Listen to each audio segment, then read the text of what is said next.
Yeah. Okay, we are recording. Daniel, how are you today? Good. How are you? Yeah, I'm not bad. I'm not bad. Where are you today? I am in Spain. Lovely, lovely. Yes. Well, Daniel, I'm going to ask you just before we get on with the playlist. I just want to sort of ask you to cast your mind back to those kind of weird 18 months of the world sort of stopping turning in the way it was turning, and uh, and tell me about how you found the pandemic creatively.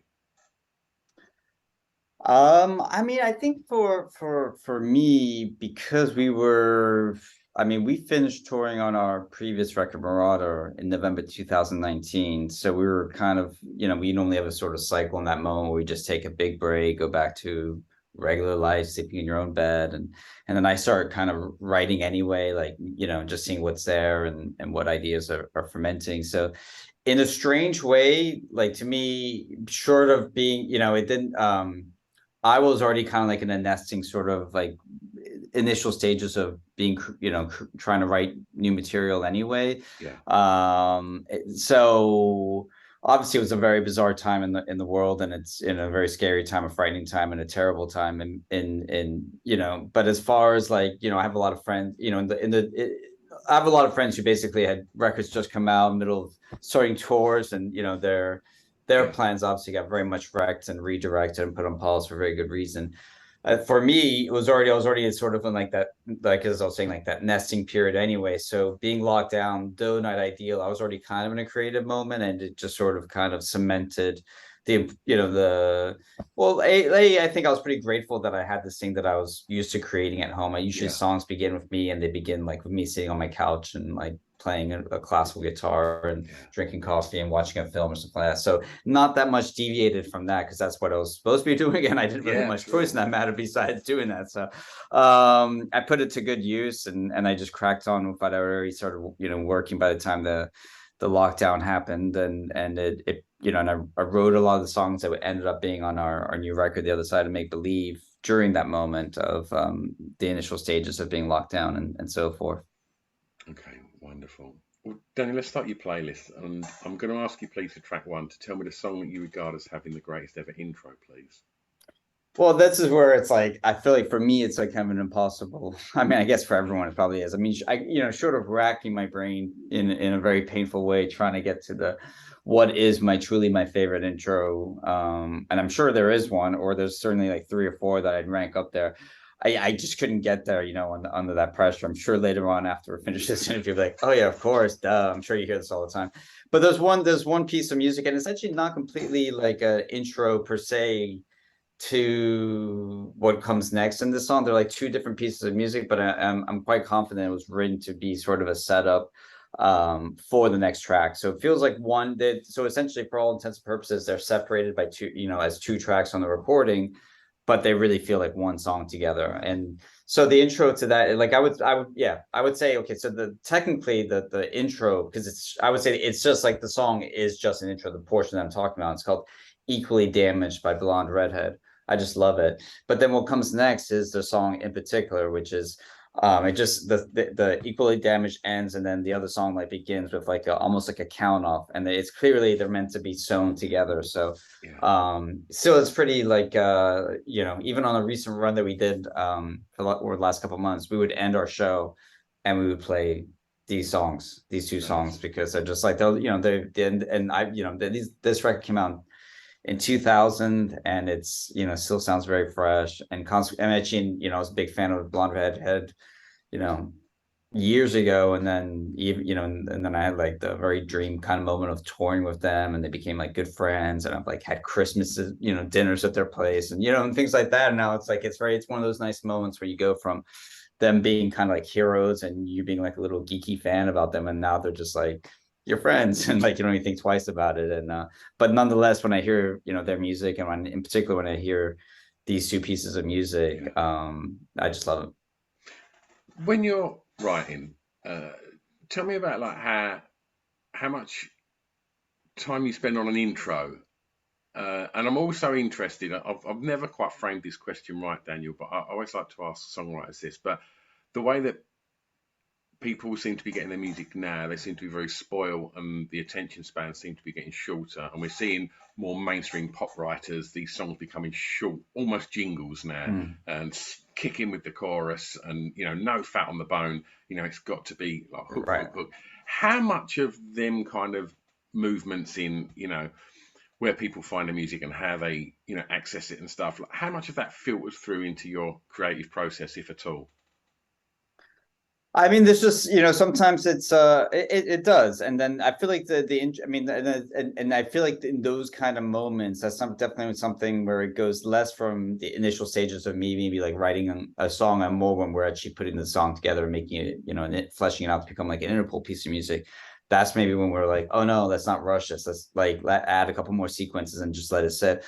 Or there's like even, sometimes there are songs that are you kind of put together with the idea that maybe they could become just like a meditative sort of, there is no rush. The intro is a song in some ways. I Yeah, feel like even on our first album, Untitled, the first track on that record, that song was written as an intro for when we were going on stage in New York in the early days, kind of like yeah, as a, an announcement that here we are on stage. And then it became the first song on that record. And it's a very non-rushed piece of music. It's a very minimal piece of music, even in terms of vocals. There's four lines and the same lines repeated.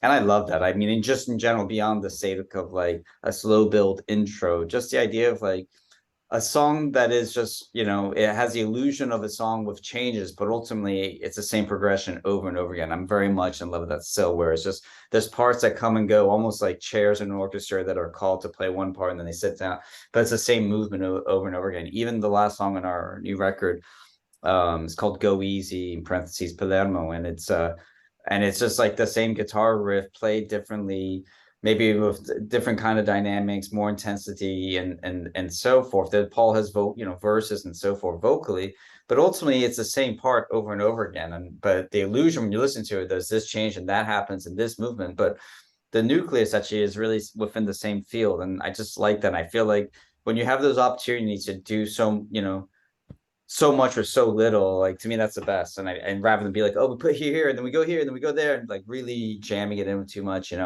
um and I feel like, even from our catalog, like something like Pioneer to the Falls from our third record, which is it's I don't know when vocals come in, maybe like a minute.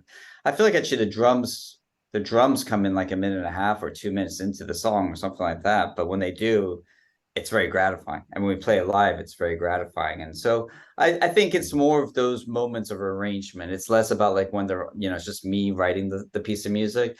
Those moments come when we're putting together and we're having a discussion about how quickly things should come into play. yeah, And it's like I feel like we're still kind of a little bit old school in the sense that, there's we're an albums band. And so certain songs, maybe they serve a good purpose being like a little bit more succinct and having, like less is more kind of vibe. But then there's certain songs that, let them be like 6 minutes because that's what they want to be and they're yeah, great. And there's no, it's like it's not because we couldn't make it shorter, it's because like everything that's being said is being said with, at least in our minds, intention and purpose and enhancing the piece of music. absolutely. I'm going to take you back for track two, and I'm going to ask you, please, Daniel, to tell me the first song you remember hearing that had an emotional impact on you, please.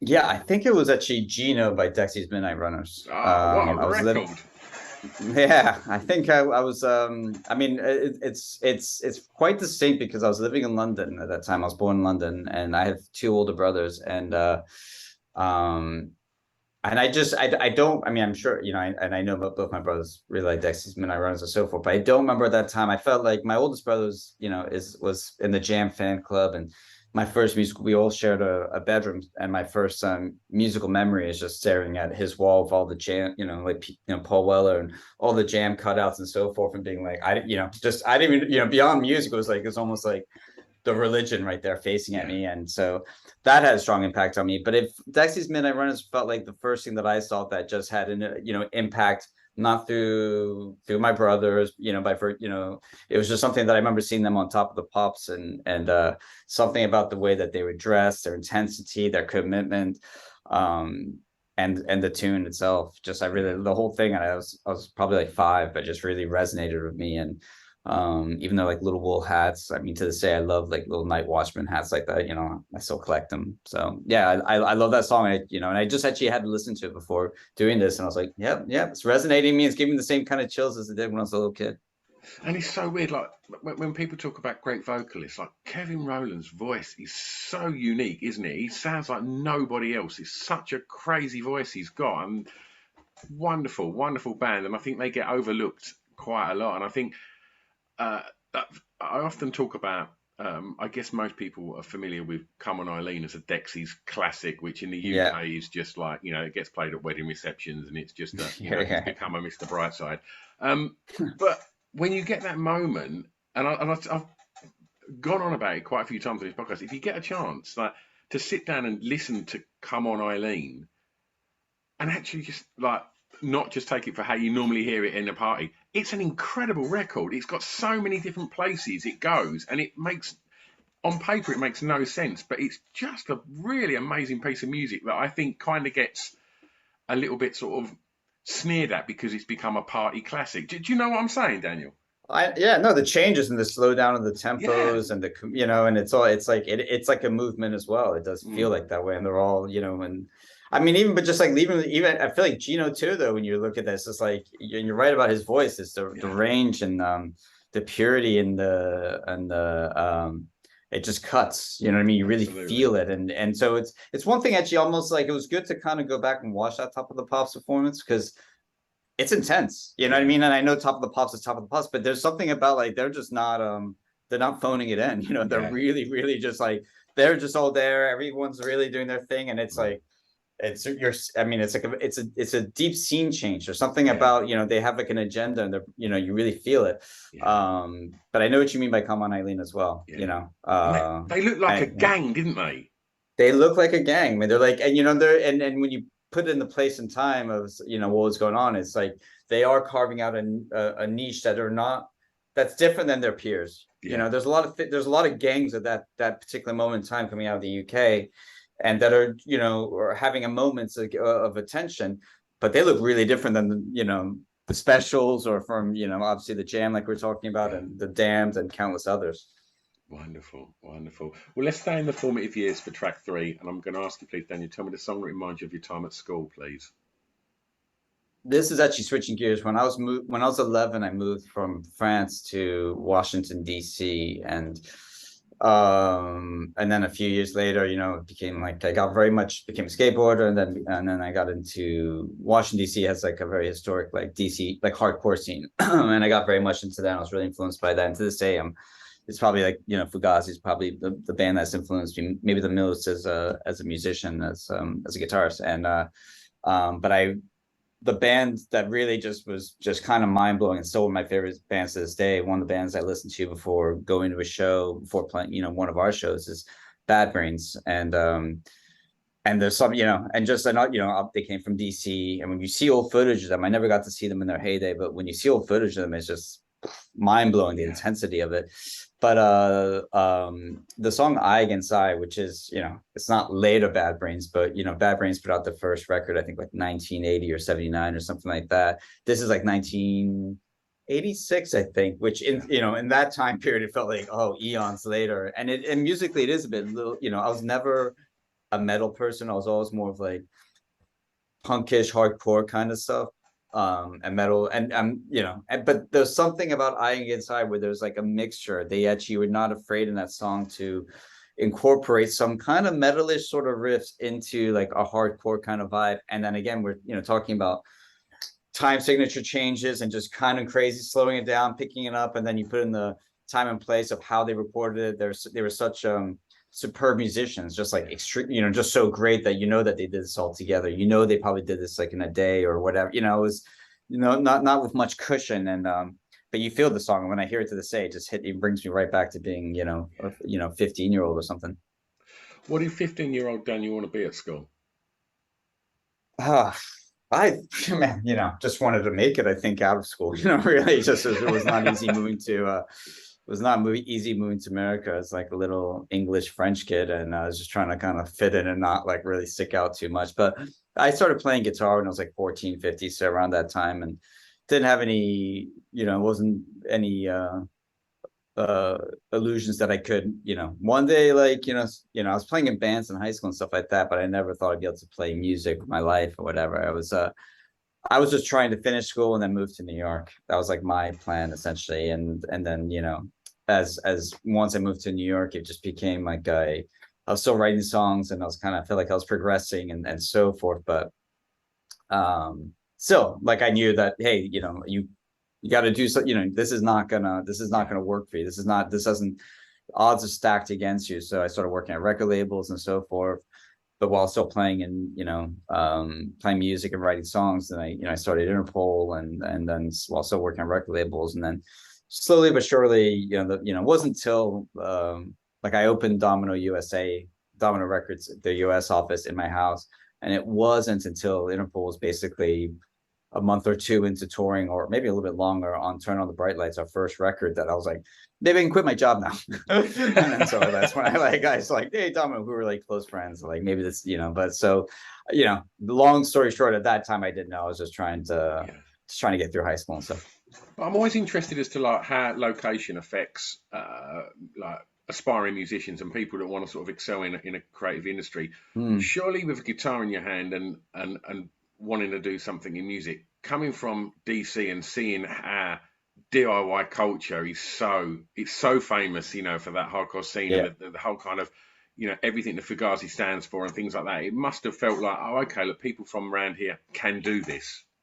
100%. For me, it's Fugazi. I mean, just like Discord in general, and it's like the beautiful age, which, I mean, I guess in some ways maybe it's come back a little bit, in the sense that vinyl, people do buy vinyl and cassettes now and things like that. So the physical aspect.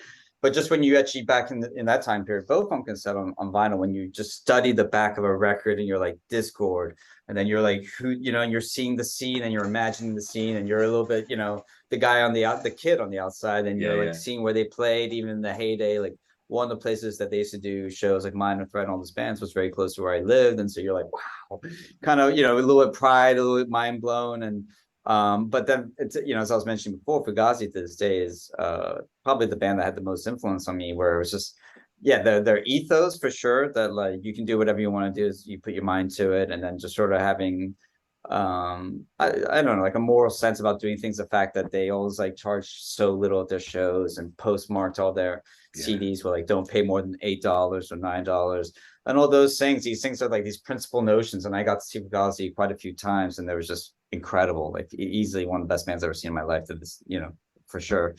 But then also just like listening to the records and seeing the progression, like from Fugazi, from like Ian going from Minor Threat to Embrace to Fugazi, and you're like, wow, they're like night and day. And then the sophistication of Fugazi, and then for me as like a guitarist, just seeing, wow, that they could do so much with so little, like they were very innovative, the way they used, and minimal, the way that they use their guitars and so forth, creating these sounds, and the way they played off each other, and then also incorporating sort of like dub reggae undertones into the music, and so forth. That for me, I just like learned so much just by actually thinking about it. And that time I was like, maybe when I was in high school, I could probably like get to, guitar solo pretty well and do those kind of things. But then watching Fugazi and being like, just really kind of like, I learned so much about the construction of their music, and the minimalism and also, and the architecture of some of the songs, where you just don't, they don't go from a verse to a chorus to a verse,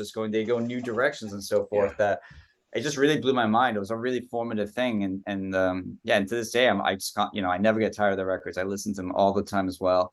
And I can, it does take, when I listen to like certain songs from, the record In on the Kill Take or Repeater, it brings me back to that moment of just like learning as like a young guitarist, and as a songwriter. And I think it really changed my perspective on how to approach yeah, writing music, sincerely. Tell me the first song you remember buying from a record store, please, Daniel.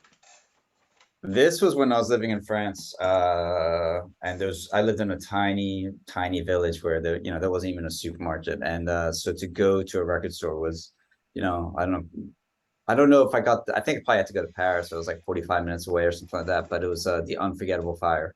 So it wasn't a song, it was an album. Yeah. But it was also something. It was, again, I had two older brothers who were, really wore music on their sleeves, dressed apart, cut their hair the part. And this is like for, first part of the 80s. So when you did that, it was sort of like, like you're putting yourself out there a little bit, Yeah. it was a declaration in some senses. Um, that that was a record that I wanted to buy. You remember Yeah. there was one at that time in France, there was like three channels, and then at late night, like on Tuesdays or Wednesday, there was a show called Les Enfants du Rock, the Kids of Rock or whatever, and it was on like very late at night, and my brothers would tape it. And I remember seeing this is pre the Unforgettable Five. I remember seeing on New Year's Day by U2 and just being kind of like in love with that song Yeah. and that video, and then just like in the snow and all this and that, and just being when you're like that young, I think at times you internalize music. For me at least, I internalized it more emotionally than even understanding what it was. It was Yeah. more, it was hitting me in my core, and I didn't even know why, but it was a react. I was really reactive to it. And then I don't remember like how I made the plan to get the Unforgettable Fire. I don't know if it was just from seeing that song from obviously the previous record, or if it was just being at the at the Fnac in Paris or something like that. But it was like seeing that record, I was like, I'm buying this. This is nothing to do with my brothers. This is my own act here, and spending my own money to get it. And yeah, and yeah. Tell me a little bit about your relationship with the record store growing up. Well, at that time it was a real thing because there's just, it was like once, I don't know, because, it was like, yeah, it's good. I mean, really the real record stores go to the Fnac in Paris. And that was like, like I said, like 45 minutes. So it would be um not something you could really count on, but you'd go there and and you try to make the most of it. I mean, I was pretty young at that time. This is like, Yeah. I left France when I was just about to turn 11. So but as I got older, yeah, when I lived in Washington D.C., you'd go and you spend time. You could just like really like we were talking about before. You just really study the back of Yeah. record sleeves, and even things that I didn't even understand what they really meant until we started making records, like mastered Yeah. by. But you would see these common names that you'd see on different records, and you'd be like, oh, that guy mastered this record, that all these things that you're just trying to devour every single little piece of Yeah. information. I mean, I remember like even like, and I don't remember what the records were, but I do remember seeing the first time I saw it was in Washington D.C. But I do remember seeing when I first saw Produced by Flood, and I was just like, what does that mean? Like produced by Flood? What is Flood? Like I didn't understand what that was, and obviously now Flood's produced our record down, so it was great to have that honor to work with him. But I do remember thinking like, what is this? What I didn't understand what produced meant. I didn't, Yeah. and I certainly didn't know what like is Flood a person, a thing, like what is this, but you want to, you start paying notes of that, you start connecting dots between certain records that you've seen these names in commonplace. And I think the internet kind of has taken some of that magic away For from sure, them I think so too. journeys and I that I think devouring so. them record sleeves. Yeah, absolutely. I imagine this is going to have been when you probably got to maybe even New York or maybe some of the latter times in DC. But tell me the song that soundtracked clubbing. And I should put on a little sort of tag on that question. That can be just hanging out in a dive bar. That can be, a local rock club. That hasn't got to be some techno chrome covered nightclub. That can be, Right. anything where you'd go and party and listen to records. Well, yeah, there wasn't when I moved. It was when I moved to New York when I was 18 or 19. My middle brother was living in New York, and he was so this is like probably mid 90s, early mid 90s, and he was going to parties a lot. He was going to like raves. There were like back then it was still like raves, and you'd go to the techno store or whatever, and they'd be like, here's where the rave's going to be this weekend in this warehouse. They actually were like very like in that sort of like they were in the UK and stuff, Yeah, like illegal raves and warehouses that you could get away with it still then. Um, so I would on weekends, I was like, one part of me was this sort of like hardcore kid when I first moved to New York, hanging out with like a lot of straight edge kids and so forth. And then there's another part of me going out and spending, being up all night into the morning, partying. And I'd be and at that time, like the kids who go to raves and clubs and the kids who like hardcore is actually dressed very similarly. So I kind of fit into that. But I'd have to really change my outfit and so forth. But they were like very two different worlds. But those but they were my brother and his friends were really they were really into like house music and they turned me on to it, and I had like a really great time going to like New York clubs and going to raves. And sometimes we would travel to like a rave like up in Massachusetts because it's supposed to be the like this DJ and so forth. But those my brother and his friends became kind of friendly with I think friendly, or maybe they actually just begged him. But do you know Derek Carter, the Of house DJ? course.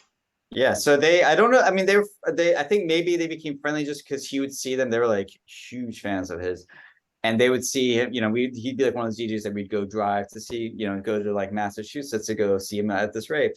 And there was one time at a party, they like came up. I don't know if I was there or if I just wasn't. I definitely wasn't in this particular moment, but they went up to him and they were like, and this is the age of like the mixtape for like the DJs would make. That's the only way you could get their stuff. There was no, obviously there was no internet really, or like it wasn't being used like this, and there was no CDs for this stuff. DJs would make mixtapes, and you could buy them from the local like techno store or whatever. And they were basically begging him for like if he had a mixtape that they could have. And he was like, well, I just made this mixtape for me for this trip from Chicago here, and they got it. And then there was a song at the end of the song, and he mixed. It was like it was clearly an old piece of music, but he mixed in. He'd done his own thing, so like another piece of music, like a house, like a more modern sort of house beat, whatever. But they were in love with the top layer, the vocal and so forth.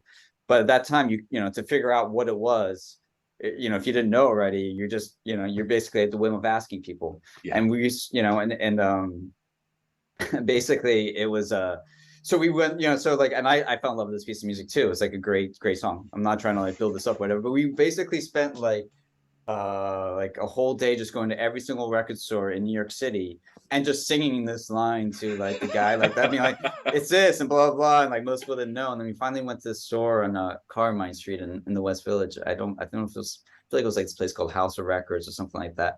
And the guy's like, of course, Womack and Womack, Teardrops. Oh. And but now I know it's been celebrated. I know the XX have covered it, but that time, but it wasn't something that you were hearing all the time, and this is like probably 95, 94. And but we love that song. And then you got and also we love the one that like Derek Carter had done too, Yeah. So but that song to me it's just a fun memory, like what we're talking about as far as like you couldn't get things. Oh, let me just look it up, put a few words in the computer, and boom, boom, boom. You had to, I'll never forget to say, and it obviously ended like great by like the guy like telling us what the song was and then selling us a record and be like, praise the Lord, and like listening to the OG version of it and really appreciating it, and then also really appreciating what Derek Carter had done to it by just mixing it in just something for himself for the trip. But at the same time, like I'll never forget that day because everything we went through to get to that little pot of gold. I love that was Shazam in the 90s singing it to the guy in the record Yeah, store. exactly. Like, people in New York, a record store does exactly what they really want. Some guy coming in there. Well, I'm going to take you home, and I'm curious where you're going to call home. And for track 6, please, Daniel, tell me the favourite song from an artist from your home county, please. Is that what that's a question? Is that what I have it as? Oh, yeah. Say, but not from the night. Is it from the 90s or is it not? No, it can be from any time. Home counties. Oh, sorry. I thought you said from 90s. Yeah. Well, yeah. To me, this is where it gets confusing because I'm like, I moved around so much as a kid, but I lived in London until I was like 6, and my mother was from England, so and then whatever. So to me, it's just started there for me.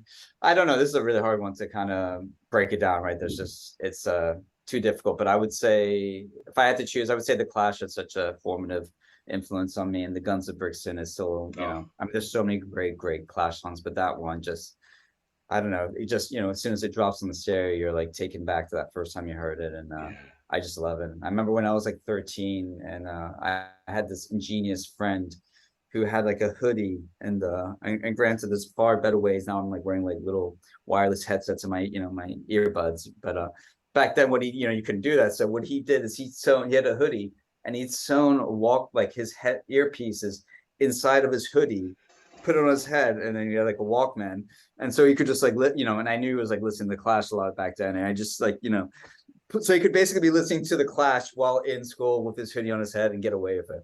The ingenuity of that kid, but yeah, genius for that. I was like, wow, man, that's really like going the extra mile. But I love the Clash, like a huge influence on me, like timeless, will never get old, and I can never see enough footage on that band.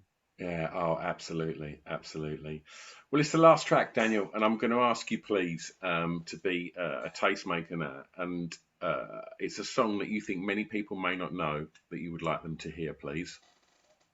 Yeah, this one is it's called "The Search for Cherry Red" by Jonathan Fire Eater. It was a band that existed from probably I don't know exactly when they started, maybe like 93 to I supported 99. them in my band. No way, you did really? At Chelmsford in Essex, I supported Jonathan Fireeater because it's the guy from the Walkman, right? Hey, it's a few of the guys from the Wolfman, exactly. Yeah, yeah. My band supported them one night, and yeah, they were incredible. Sorry, man. No one No, mentions no, that no, no. band, and it was like I was like when the Walkman blew up, I was like, I remember them guys. We supported them way back. Yeah, yeah, yeah. No, no, they and weirdly enough, is when I was living in DC in high school, my high school band played a show with the precursor to Jonathan Fighter, which some of Oh those wow. kids yeah. So it was the same drummer that would go on to John Fighter and the Walkman, same guitars who do the same. And the singer of John Fighter at that time was the bassist in this band. So to me, I've been watching Wow. this band since I was like a kid. We're about the same age. But that moment they had like in like I get yeah, and like so then like they were sort of almost they had like this huge moment in New York where they were going to be like they were sort of kind of christened sort of saviors of like New York City rock and roll. They had this very exciting moment. They were the talk of the town. They were like incredible, really just amazing live, and super cool style.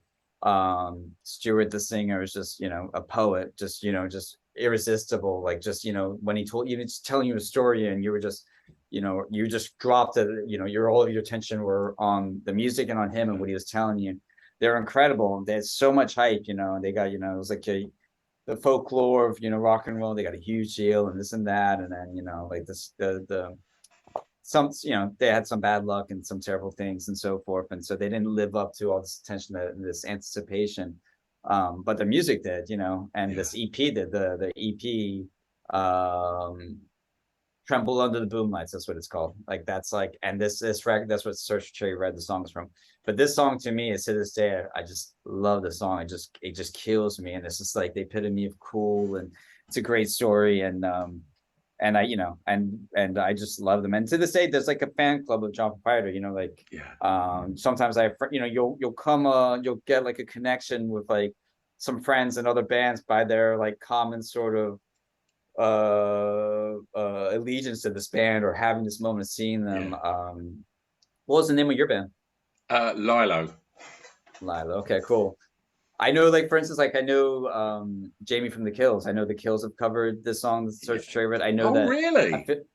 Oh yeah, they have. Yeah, they did too. And I think I've seen them play it actually. And also and I know that he had a similar affinity too. So you get these sort of like bonding moments about Yeah. this band. There's a few, or yeah, it's just so it's like if anyone saw them, they kind of know it was a really special time. And in some ways, good or bad, the attention that they got, the anticipation was almost like the precursor to what the Strokes would Yeah. eventually get. And then obviously the time was better for them, and they and the Strokes are an incredible band, and Yeah. still doing it today. So but yeah, I feel like John Fighter had like occupied a very special time in a very special chapter in New York rock and roll history. Oh, wonderful. Well, I'm always happy to shout about them. And what we do, Daniel, is we put together a little Spotify playlist to accompany the podcast with all of the song choices that you've done today. And obviously, we'll put Interpol's music on there as well. Uh, and so what's happening with Interpol? Tell me what's coming up, Daniel. Yeah, we're just about to start a tour of North America with Spoon. So we start that August 25th. We do that for about almost a month. And then which is great. Spoon's an amazing band and longtime friends. And then in November we do a South American run, and we'll be touring quite a bit for the next year or two, for quite some time. But I'm very much looking forward to it. I'm really excited to have our new record finally out there. Oh, wonderful. Daniel, honestly, thanks so much for your time. It's been a real joy just talking records with you, mate. Likewise, thanks for having me. Oh, thanks loads, mate. I'm just going to press stop here. And I'll press stop.